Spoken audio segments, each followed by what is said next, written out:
deception, intelligence, guile. A tapestry of enigmatic and captivating tales of theft and abduction has been woven through the annals of history, yet the saga of Dan Cooper stands as perhaps the most perplexing of them all. Even today, this audacious heist remains one of the most enthralling and baffling crimes on record, where truth becomes entangled in its threads and secrets swirl like wisps of smoke in the clouded air. Before we dive into this exciting story, be sure to subscribe to my channel to stay tuned for more mysterious and thrilling tales. And now, let's delve into the world of D.B. Cooper. At noon, on November 24, 1971, a middle-aged man entered Portland International Airport, carrying a black suitcase. He went to the ticket counter, where he bought a one-way ticket to Seattle, USA, introducing himself as Dan Cooper. The man swiftly boarded Northwest Airlines Flight 305, along with 36 other passengers and a crew of 6. Upon boarding the aircraft, Cooper selected a seat in the middle of the last row, on the right side.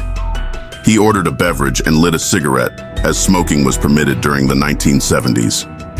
As the plane prepared for takeoff, Cooper handed a sealed envelope to the flight attendant, Florence Schaffner.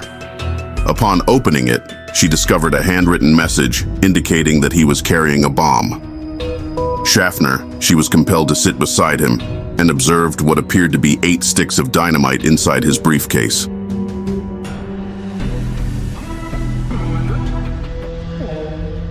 Cooper's demands were straightforward. He requested $200,000 in cash and 4 parachutes, and a fuel truck ready to refuel the plane upon landing in Seattle. He threatened to detonate the explosive device if his demands were not met. Once the plane was airborne, Schaffner she informed the cockpit crew, while another flight attendant, Tina Macklow, remained next to Cooper and served as a liaison between him and the flight crew using a phone at the back of the aircraft.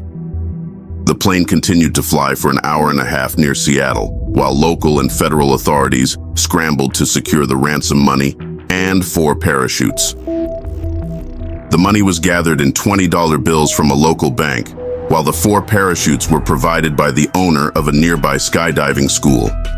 At 5:45 p.m., after more than 2 hours past the scheduled time, Flight 305 landed at Seattle-Tacoma International Airport. By this time, the sun had set, and the plane was moved to a remote section of the tarmac. Once the plane had stopped, the ransom money and parachutes were handed over to Macklow, who brought them back onto the aircraft. In exchange, Cooper allowed the flight attendants and passengers to disembark, and most of the passengers were unaware that the plane had been hijacked. After the ransom was collected and only 4 crew members remained on board, Cooper instructed flight attendant Macklow to inform the captain that he wanted to fly south to Mexico City. Cooper also ordered the plane to fly at a low altitude with the cabin lights off and the rear stairs open, but 2 of his requests could not be fulfilled. First, the flight path did not allow for a direct flight to Mexico City. Cooper suggested landing for refueling in Reno, Nevada. Second, it was not possible to take off with the rear stairs open. Cooper agreed to close the stairs, but insisted that Macklow remain by his side to teach him how to open them in midair. After a 2-hour layover, the plane took off again at 7:36 p.m. Less than 5 minutes after takeoff, Cooper asked the flight attendant to return to the cockpit and told her that he would no longer be a problem. The flight attendant saw him standing in the middle of the aisle as if he were preparing to jump.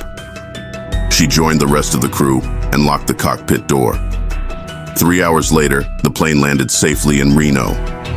Once the plane had stopped, the crew emerged to find that Cooper and the bomb had vanished. The rear stairs were open and had been slightly damaged during landing. It appeared that Cooper had donned a parachute and jumped out of the plane in the darkness between Seattle and Reno. Upon confirming his absence, FBI agents entered the aircraft and found some evidence: a black necktie, 8 cigarette butts, and 2 parachutes that Cooper had left behind.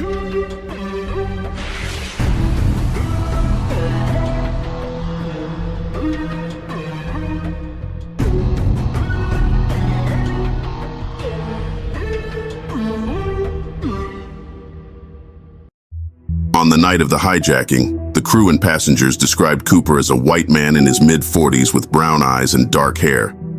He was dressed in a dark coat, a dark suit, a black tie, and black shoes. Shortly after boarding the plane, he put on sunglasses. The FBI relied on this description to produce the first sketch of Cooper's face.